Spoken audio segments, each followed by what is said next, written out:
everybody. Nick DiVirgilio here. I'm at the Ludwig factory in Monroe, North Carolina, and I'm going to take a really special tour. They're going to show me how they're building the drums that I'm going to use on the Car Over High and Blues project. So join me on inside. Make sure you got your safety glasses on.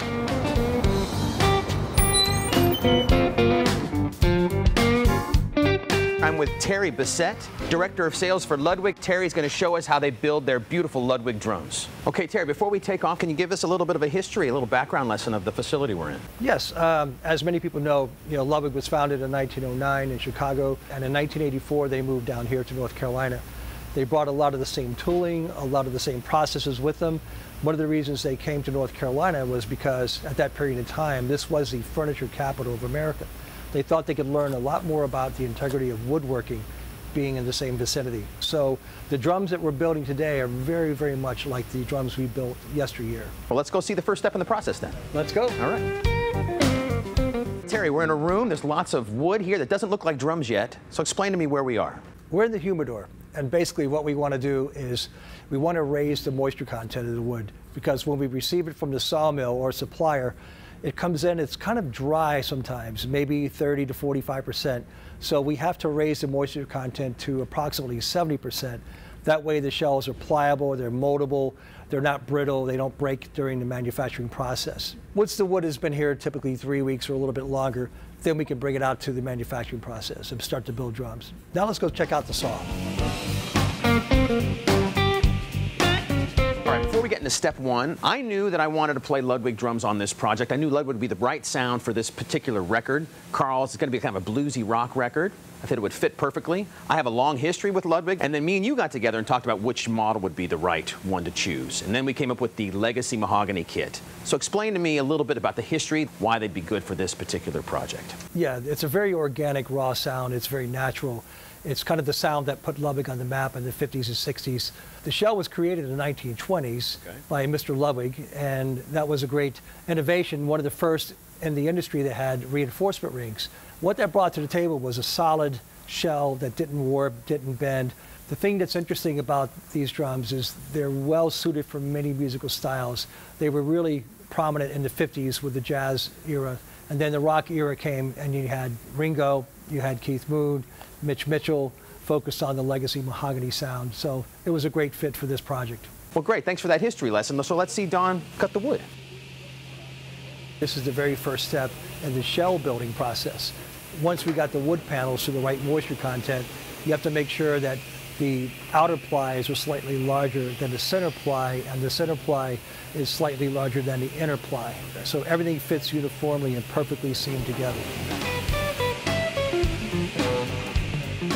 All right, Terry, you can tell this is where the magic really starts to happen. So explain to me what goes on in this part of the factory. So we have two processes here. One is applying the glue to all the panels and then inserting the panels inside the mold. I should say that the molds here are very special. These are the same molds from Chicago. This is the history of Ludwig. So everyone you could imagine that's played the drums from the 1920s up, the shells were built with these molds. You know, Ringo, Joe Morello, Max Roach, Ginger Baker, Bonham, Van Halen, you name it. I should mention that the glue we use is proprietary to Ludwig. It's made exclusively for us and allows the shell to breathe. If you use a glue that doesn't bond correctly, the shell becomes stiff and doesn't vibrate. These drums are alive.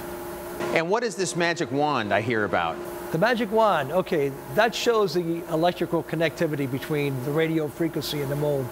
Once you set the radio frequency to on, you have to make sure that it's grounded and connected. So the magic wand, you just touch it. If it lights up, you know everything is in process. All right, this looks really interesting. What's going on here? Right now we're inserting the reinforcement ring. What that does is it keeps the shell integrity perfectly round. And our rings come as one solid piece. As you can see now, he's cutting the one piece, and then he'll tap it in with the hammer, and he'll check the fit. Bingo, perfect fit. This adds a lot to the unique sound character of the Legacy series. We use those in Legacy Mahogany and Legacy Maple. So can you tell us why only in the Legacy series do you have the reinforcement rings? It's typically a thinner shell, so it needs the reinforcement. But I have to say, the reinforcement ring, once you cut the bearing edge, has a great effect on the sound in a very good way. Now that the reinforcement rings are installed, now we're sanding the edge of the drum. Each drum has to be perfectly clean of any debris, any extraneous material that will get in the way of the bearing edge. Over here, we're at the routing table. Now, this is the most important step of creating the sound of the drum. You have a perfectly formed shell, you have the reinforcement rings installed. Now you have to cut the bearing edge. The bearing edge degree will greatly affect the sound depending on how much drum head comes in contact with the wood. Now, for the legacy mahogany kit we're using for the Carl Verheyen project, is that bearing edge different than other models that Ludwig makes? Yes, this bearing edge has a 45 degree with the single back cut. Some of the other drums we make have a double 45 with no back cut. Some have a round over edge. Each edge is proprietary to the design of the shell and creates a very specific drum sound. And what's the purpose of having the cut on the back side of the drum? The drum head fits more uniformly and opens up the sound. So if the back cut was not there on the drum, how would that affect the sound? The sound would be much drier and darker. I would call it flat. The drum wouldn't sing, it wouldn't resonate as much. This is starting to get exciting for me now. These are the drums I'm going to be using for the Carl Verheyen project. 13-inch rack tom, 24-inch kick drum, 16-inch floor tom, classic rock sizes. So what's happening in this part of the process? Well, now we're going to seal the interior of the shell. So we're going to put a light water-based lacquer inside just to seal the integrity of the wood.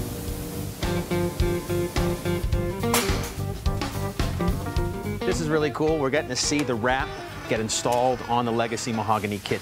Miss Ann here has been here for 31 years doing the exact same thing.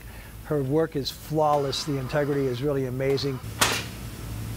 As she explained to me once, the width of a human hair could make all the difference in the world. If it's off just a silly little bit, the wrap won't stick properly. It'll hang off the edge. It won't be even, and she won't have it. This can't be automated. This has to be done by hand. This is a great testament to hands-on integrity. And look at that. One of my drums is all finished and ready to go. I'll be making music with that drum soon.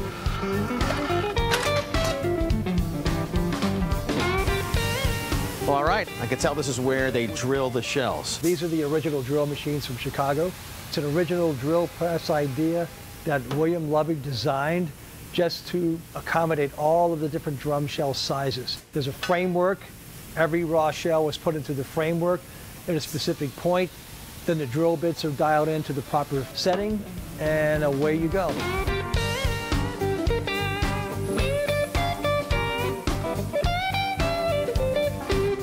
Well, here we are getting ready for the final checkup.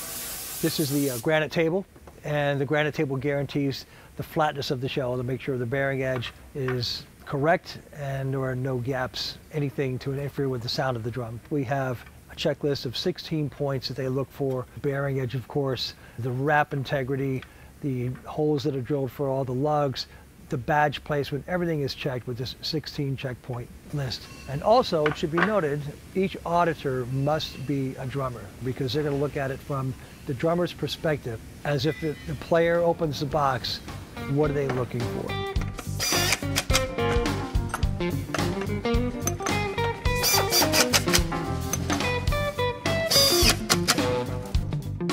Dennis is installing the lugs, the tension rods, the drum heads, and your drum shell has now become a wooden instrument. All right, check that out. I love this wrap. I think it's a gorgeous finish. The drum turned out beautiful. Thanks so much, Terry, for giving us this tour. Absolutely. And showing how you guys make drums here. It's a beautiful process.